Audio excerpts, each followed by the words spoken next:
जय श्री कृष्णा। सभी सुनने वालों को मेरा प्रणाम, नमस्कार।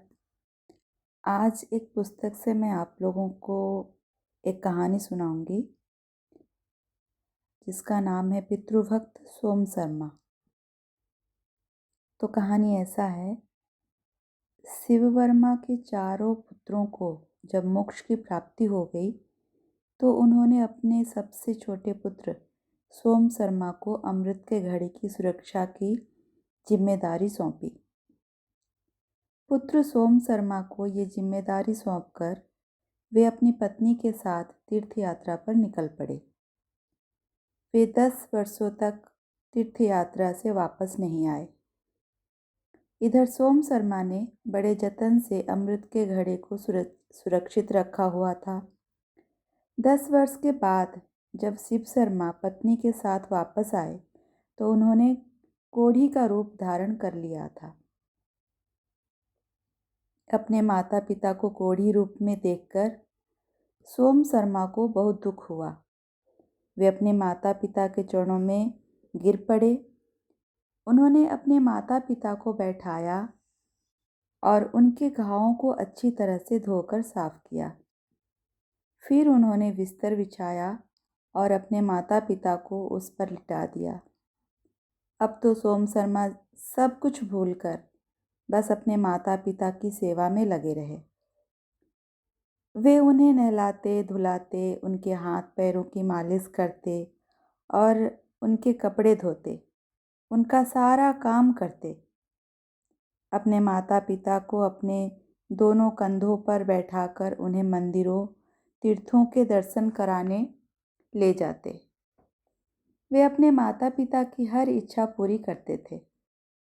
दिन रात उनकी सेवा शुश्रूषा में जुटे रहते थे। वे माता पिता की सेवा में इतने लीन हो गए कि उन्हें अपनी सुध बुध भी नहीं रही। वे अपने माता पिता का इतना ध्यान रखते, फिर भी उनके पिता उन्हें कठोर वचन कहते, उनका तिरस्कार करते और उन्हें बार बार डंडों से पीटते। सोम शर्मा पिता का ये व्यवहार चुपचाप सहन कर जाते थे। वे उनसे ना तो उनके रूखे व्यवहार के बारे में सवाल पूछते और न ही कभी नाराज होते। वे पूरी तरह से पिता की सेवा में रमे हुए थे। बहुत समय तक ऐसे ही चलता रहा। अंततः उनके पिता सोम शर्मा पर प्रसन्न हुए और उन्होंने अपना कठोर व्यवहार त्याग दिया। परंतु इस बार उन्होंने अपनी माया से घड़े में रखे अमृत को गायब कर दिया था। वे सोम शर्मा से बोले, बेटे, मैंने तुम्हें रोग हरने वाला अमृत रखने को दिया था, उसे लाकर मुझे दे दो, मैं उसे पीना चाहता हूँ।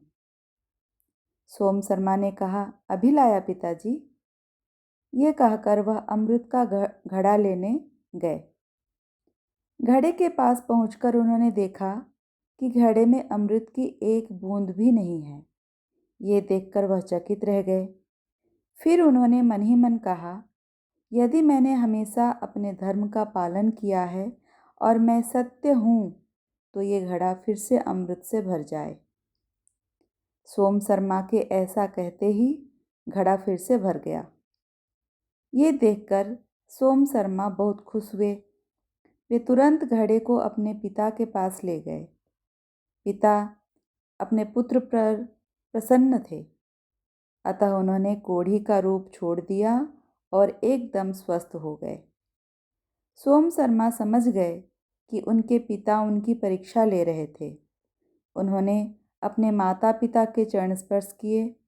दोनों ने उन्हें आशीर्वाद दिया।